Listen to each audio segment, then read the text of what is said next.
So ఇప్పుడు చూసారు కదా ఆనియన్స్ అనేవి బ్రౌన్ అయిపోయింది. ఇప్పుడు దీంట్లో లైట్గా పసుపు వేసుకోండి.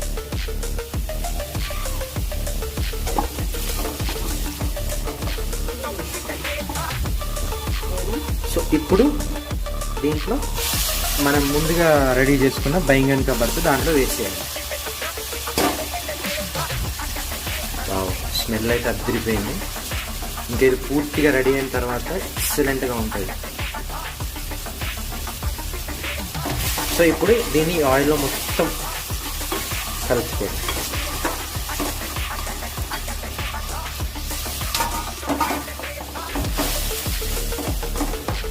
సో అంతే అండి, ఆల్మోస్ట్ ఒక 70% అయిపోయింది. ఇప్పుడు సిమ్లో పెట్టుకోండి ఇప్పుడు కర్రీని.